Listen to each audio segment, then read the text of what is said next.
جن لوگوں پہ ہے انعام تیرا ان لوگوں میں لکھ دینا میرا. سلسلہ چشتیہ عرفانیہ ہے اس کے بارے میں تھوڑا سا دیکھیے میرے والد محترم بنیادی طور پر صحافی تھے اور کافی سارے اخبارات میں کام بھی کیا. ان کا ٹیلی ویژن جب پاکستان میں پی ٹی وی کا آغاز ہوا ہے تو وہ بنیادی ممبران میں شامل تھے. پھر ایک واقعہ ہوا، پی ٹی وی گرمیوں میں 5 بجے سردیوں میں 4 بجے آغاز ہوتا تھا اور بصیرت پروگرام سے ہوتا تھا. یہ شروع میں تھا. شروع کے ایام میں علامہ نصیر الاجتہادی شیعہ عالم تھے، مولانا کوثر نیازی تھے، مولانا مودودی تھے، یہ پروگرام کرتے تھے. تو والد گرامی پھر اس میں پینل میں شامل ہوئے. وہ ایک واقعہ کہ ان میں سے کوئی ایک نہیں آ سکا تو پروڈیوسر واقع آیا، اس کو لے کر گیا والد گرامی کو، اور وہ 10 منٹ کا پروگرام ہوتا تھا. کوئی آدھے سے 1 منٹ کی تلاوت، آدھے سے 1 منٹ کا ترجمہ اور 8 سے 8.5 منٹ کی اس کی تشریح ہوتی تھی. اور وہ 8 سے 8.5 منٹ کی تشریح وہ پہلی دفعہ کی. اس کے بعد یہ پروگرام یعنی اس کے مستقل ممبران میں شامل تھے. والد گرامی کا ایک اسکول کالج پڑھا، اس کے بعد دینی تعلیم بھی حاصل کی، اور ان کا ایک یہ ارشاد رہا کہ جب دینی تعلیم مکمل ہوئی تو ایک عہد اپنے ساتھ کیا تھا کہ میں نے اس کو اپنی آمدن کا ذریعہ نہیں بنانا، کہ میرے جو گزران کے لیے ملازمت یا جو بھی وہ اس چیز سے ہٹ کر ہوگا. اور پھر الحمدللہ یعنی ایک چیز دیکھی جائے کہ ان کے جو کیریئر ہے، جرنلزم کیریئر ہے، اس کی ایک سب سے بڑی جو کہ لیاقت علی خان کی اسیسینیشن جو ہے وہ والد گرامی نے رپورٹ کی. اس میں جو ٹریبونل بنا اس میں گواہی بھی دی، اور بہت سے انٹرنیشنل چینلز ان کے نام کے ساتھ کوٹ کرتے رہے کہ انہوں نے یہ کہا. اور اس میں لیاقت علی خان شہید کی ٹوپی اور اینک یہ جب گرے ہیں سٹیج پر وہ تو والد گرامی کے پاس آئی اور یہ چند دن ان کے پاس رہی. پھر جب یہ ہوا کہ جی ان کی یہ ٹوپی اور اینک نہیں مل رہی تو پھر والد گرامی نے رابطہ کیا ان سے، اور میرے پاس وہ لیٹر پڑے ہوئے ہیں نواب صدیق علی خان جو سیکرٹری تھے نواب لیاقت علی خان کے، انہوں نے شکریہ کا خط اور بیگم رانا لیاقت کی طرف سے شکریہ کا خط والد گرامی کو ملا ہوا تھا. ماشاءاللہ. اور آپ کے والد گرامی سید محمد بجیوسی مائرفانی چشتی صاحب کے بہت سے اسی طرح کے وہ بصیرت پروگرام، اور خاص طور پہ آپ کے ہمارے چینل کی زینت ہیں ماشاءاللہ وقتاً فوقتاً. اور میں یہ دیکھنے والوں کو اور پھر آپ سے یہ پوچھنا چاہوں گا کہ کیا آپ کی روانی ہے، لفظوں کا چناؤ ہے، فصاحت، بلاغت اور عمدگی، اور یہ کوئی بھی ایک لفظ اگر اس وہاں سے ہٹا کے بولا جائے تو وہ ایک لڑی لگتی ہے کہ نہیں یہ اس لفظ کو وہیں ہونا چاہیے. یقیناً یہ اس مالک تعالیٰ کی کرم فرمائی ہے اور ہمارے مشائخ اعظام کی والد گرامی کی توجہات کی بات ہے. بے شک یہ خصوصیت ہے صرف آپ میں، آپ کے والد صاحب میں یہ دیکھی کہ اس طرح کی چیز جو ہے اور کہیں نہیں دکھائی دی. ہر ایک یقیناً کا اپنا اپنا ایک انداز ہوتا ہے. مولانا کوثر نیازی بالکل یہ چیز ان کی بھی میں بہت سی پرانے جو ان کی تقاریر مختلف اوقات دیکھے تو ہر ایک کا اپنا بالکل اپنا انداز ہے. مجھے ایک قالی غلام رسول صاحب جب والد گرامی کی فاتحہ کے لیے تشریف لائے تو اب ماشاءاللہ قاری صاحب بھی استاد الاساتذہ، اور انہوں نے ایک فکرہ کہا. انہوں نے کہا کہ جی ہم جب یہ ریکارڈنگ کر رہے تھے، میں ایک درمیان میں بات، اور یہ شاید بہت بڑی کرامت کی بات ہے کہ یہ قرآن مجید کا ترجمہ جسٹ ان 40 days، اس میں والد گرامی نے میں ترجمہ بھی کیا، اس کی اصلاح بھی، ظاہر ہے کہ وہ دیکھنا ہوتا ہے، اس کے بعد ریکارڈنگ کروائی اور ریکارڈنگ کی اصلاح بھی کی جسٹ ان 40 days. یہ مجھے ابھی تک یاد ہے، رجب کے دن تھے اور رجب کے دنوں میں اسلام آباد ہی میں والد گرامی کا قیام رہا 40 دن تک، اور اس میں یہ مکمل کروا کے قرآن مجید کا ریکارڈنگ کی تصحیح کروا کے اور پھر واپس تشریف لائے۔ یہ دیکھیں اللہ تعالیٰ، پھر رسول، اور پھر اللہ تعالیٰ کے ولی، اور یہ جو ہسٹری ایک رقم ہو گئی اس وقت، میں سمجھتا ہوں کہ یہ اللہ تعالیٰ کا میں ایک آپ نے پہلا سوال کیا تھا، اس میں چھوٹی سی بات ایک کہ والد گرامی ریڈیو ٹیلی ویژن، ایک دور تھا کہ جب صبح 6 بجے ریڈیو پر ایک پروگرام ہوتا تھا اخبارات کے اداریوں سے اقتصابات، وہ والد گرامی کرتے تھے پروگرام، 6 بجے صبح چلتا تھا، آن ایئر یہ ریڈیو سے آتا تھا، اور شملہ پہاڑی کے پاس ایک ہوٹل ہوتا تھا چائے خانہ ٹائپ، پھر اس کے بعد ان کی 2-3 گھنٹے فراغت ہوتی تھی، 9 بجے پھر ایک مصروفیت ہوتی تھی، تو یہ اپنا اس وقت میں اپنے مشاغل میں اور اوراد و وظائف میں وہ اس ہوٹل میں، اور اس ہوٹل کی لوکیشن یہ تھی کہ وہ روڈ لیول سے کوئی 7-8 فٹ نیچا تھا، یعنی کوئی 5-6 بلکہ شاید اس سے زیادہ سٹیپس تھے۔ اب چونکہ یہ بہت پرانی بات ہے، مجھے اتنا ایگزیکٹ یاد نہیں، تو اس کا جو کاؤنٹر وغیرہ یا بنانے کی چیز وہ روڈ لیول پر تھی وہاں، اور پھر یہ ہے کہ کچھ لوگ آ جاتے تھے دعا کے لیے یا اس طرح سے۔ والد گرامی ہی کا یہ ارشاد ہے کہ ایک دن یہ بارش، سردیوں کے دن تھے، دسمبر جنوری کے، اور ظاہر ہے کہ 6 بجے سورج، وہ سردیوں میں 7 بجے سورج نکلتا ہے، تو وہ 6 بجے پروگرام کر کے اور وہ پھر فارغ ہو کے وہاں آ کے کہ ایک صاحب رکشے پر آئے اپنے کسی مسئلے کے لیے، دعا کے لیے انہوں نے آ کے بات گزارش کی، اور ان کا یہ ارشاد ہے کہ میں نے اس وقت اپنے اللہ کی بارگاہ میں یہ صدا پیش کی کہ بار الہا، یہ لوگ جو اتنی سردی میں اتنی بارش میں پہنچے، اگر تیرے ہاں سے میرے لیے یہی شے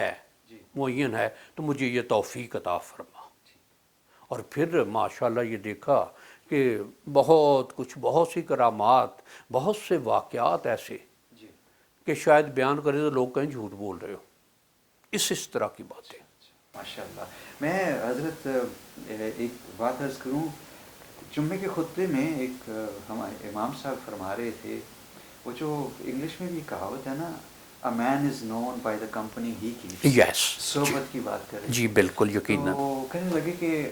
یہ اچھی صحبت اسی طرح ہے جیسے آپ کسی پرفیوم کے سٹور پہ چل جاتے ہیں، تو آپ وہاں بائی کریں نہ کریں، آپ چند لمحے جو کھڑے رہتے ہیں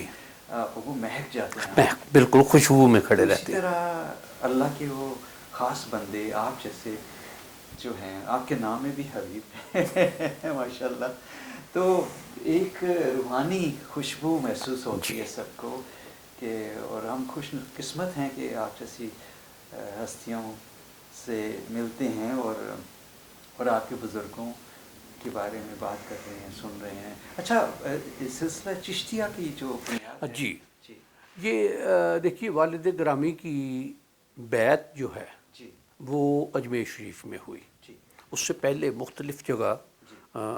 بزرگان سے رہا، میرے دادا نقشبندیہ سلسلے میں صاحب اجازت تھے، لیکن والد گرامی جو ہیں ان کا شروع سے رجحان چشتیہ سلسلے کی طرف ہے۔ اس میں یہ ہوا کہ اجمیر شریف حاضری ہوئی، اور اسی میں ہی جو غزل ان کی شور آفاق، ایک ہی غزل مہدی حسن نے گائی ہوئی ہے، غنچہ شوق لگا ہے کھلنے، یہ ان کی ہے، پھر تجھے یاد کیا ہے دل، یہ میں نے چھپ کر تیری باتیں کی تھیں، جانے کب جان لیا محفل نے، انجمن انجمن آرائش ہے، آج ہر چاک لگا ہے سل نے، میں نے چھپ کر تیری باتیں کی تھیں، جانے کب جان لیا۔ جی ایک شعر اور اس میں خیر میں یاد آ جاتا ہے، یہ اسی دور کی بات ہے، اسی میں، اور یہ منقبت غزلیہ انداز میں یہ منقبت ہے، اور یہ واردات ہے کہ ہوا اس میں یہ کہ میں نے چھپ کر تیری باتیں کی تھیں، جانے کب جان لیا محفل نے۔ وہاں ایک ہے کہ اجمیر شریف میں جو واش رومز ہیں وہ ذرا تھوڑے سے دور ہیں، درمیان میں قبرستان کا ایریا ہے، تو یہ جو اس کے بارے میں بات بتائی کہ ایک دن صبح رات سو کے اٹھنے کے بعد ظاہر ہے واش روم جانے کی ضرورت ہوتی ہے، تو جا رہے تھے تو ایک سکا ماش کی وہ سامنے سے آتے ہوئے میاں رات چپکے چپکے لوٹتے رہے، رات واردات ہوئی، ایک معاملہ ہوا ایک، تو اس کا اس نے اشارہ دیا، اس جو مشکیزہ اٹھائے ہوئے پانی لے گئے، میاں رات چپکے چپکے لوٹتے رہے، میں نے چھپ کر تیری باتیں کی تھی، جانے کب جان لیا محفل نے۔ تو یہ اس میں پھر جو میں نے آپ کو ایک بات پہلے بھی بتائی کہ یہ جو ایک شدید بارش میں سردیوں کے دنوں میں،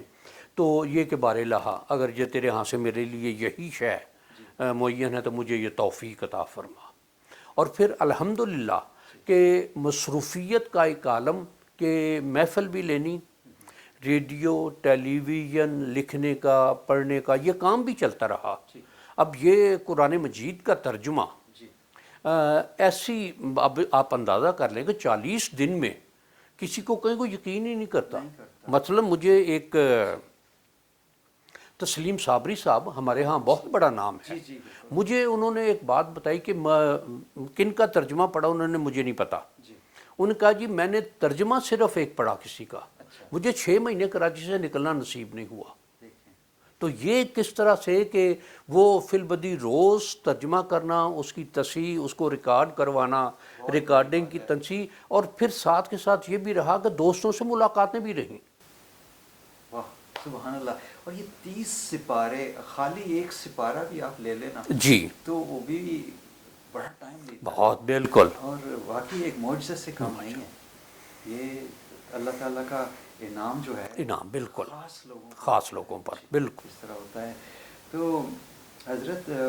آج کل جو انریسٹ ہے ملک کے اندر، میں زیادہ سیاسی گفتگو نہیں کروں گا، ایک عام انسان جو کہ زندگی بسر کر رہا ہے، اپنے روزی روٹی کی صحیح کرتا ہے بچوں کے لیے، فیملی کے لیے،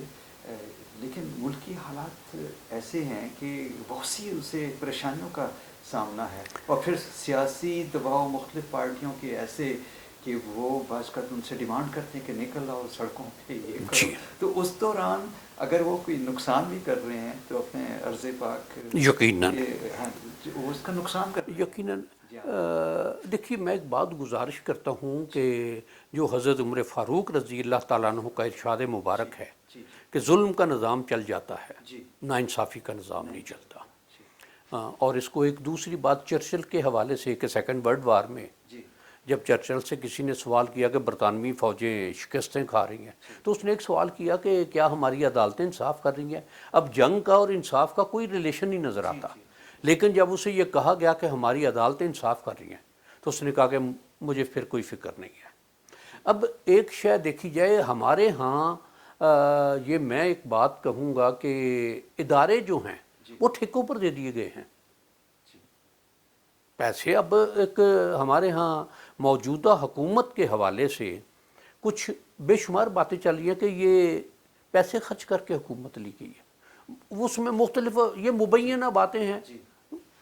کوئی حقیقت ہوگی یا نہیں ہوگی اس پر تو کوئی نہیں ہم کمنٹ کر سکتے، لیکن جو لوگوں کی زبانوں پر باتیں ہیں ان کو تو کم از کم کسی نہ، اور وہ جو ایک آوازہ خلق نکارہ خدا، یہ بات ایک اور مثلا مجھے کسی ایک بہت اتھینٹک بندے نے ایک خاص علاقے میں کہ 4 سیٹیں اور ایک انتظامی عہدہ 40 کروڑ دے کے خرید لیا گیا ہے۔ اب ہے مبینہ، لیکن کیا اس میں کوئی حقیقت ہے؟ یہ شے ایک دیکھی جائے، اس کو دوسری بات میں ایک گزارش کرتا ہوں کہ پوری دنیا میں ایک اصول ہے کہ 3-4 چیزیں جو ہیں وہ حکومتوں کے فرائض میں شامل ہیں اپنے عوام کو دیں، اس میں تعلیم ہے، صحت ہے، ٹرانسپورٹ کا نظام ہے، یا اور ان کی بنیادی ضروریات جو ہیں۔ ہمارے ہاں کیا یہ چیزیں مافیاز کے حوالے نہیں کر دی گئی؟ اسکول سسٹم یا ایجوکیشن سسٹم دیکھا جائے کہ اب جس کے پاس، مثلا میں ایک یہ سن کے حیران ہوا کہ اب پاکستان میں ڈاکٹر بننا 5 سال 1 کروڑ روپیہ ہو تو بن سکتا ہے۔ اب کیا کسی مڈل کلاس کا یا لوور مڈل کلاس تو آؤٹ آف کویسچن ہو گیا، مڈل کلاس کا بھی ممکن نہیں رہا ڈاکٹر بننا؟ اسی طرح سے یونیورسٹی کی تعلیم ہے، اسکول کی تعلیم ہے، کالج کی تعلیم ہے، اس میں اب اتنا پیسہ چاہیے کہ وہ شاید ایک مڈل کلاس کے لیے برداشت کرنا ممکن نہیں رہا۔ اب یہ حکومتوں نے ان کو مافیاز کے سپرد کر دیا ہے۔ میں اس کو ایک اور مثال میں کہ ہمارے ہاں میٹرک کے امتحان میں 1100 ٹوٹل نمبر ہیں، 1098 نمبر آ رہے ہیں۔ ہمارے دور میں 750 نمبر لے لیتا تو دھوم مچتی تھی کہ جی 750 نمبر لیے ہیں، اس کو اسکالرشپ ملتا تھا۔ آج 750 والے کو داخلہ نہیں ملتا کالج میں کہیں، کہ یہ کیسے، ہاؤ اٹ از پاسبل کہ 1000 میں سے 1098 2 نمبر کٹیں، کہاں کٹیں؟ وہ بھی پتہ نہیں، کسی کو بہت ظالم ہوگا جس نے 2 نمبر کاٹ لی، بہت ظالم ہوگا۔ مجھے یاد ہے جب ایف ایس سی میں تھا تو کچھ لڑکے یہ کرتے تھے، عام سے لڑکے، تو وہ ڈھونڈتے تھے کہ یہ میرا پرچہ گیا کس کے پاس۔ ہاں بالکل، تو نمبر لگوانے کے لیے جاتے ہیں ذرا، تو سواشیں ڈھونڈنی۔ تو میں سوچتا تھا کہ یہ لوگ کیا کر رہے ہیں، اگر انہوں نے سبجیکٹ پہ پورا عبور نہیں ہے، صحیح طرح سے پڑھا نہیں ہے اور اس میں وہ پاس اور اچھے نمبر لے لیتے ہیں، آگے کیا کریں گے یہ؟ اس طرح کا ڈاکٹر کیا بالکل انجینئر کیا ہوگا، یا باقی لوگ کیا ہوں گے، کیا وہ قوم کی خدمت کریں گے؟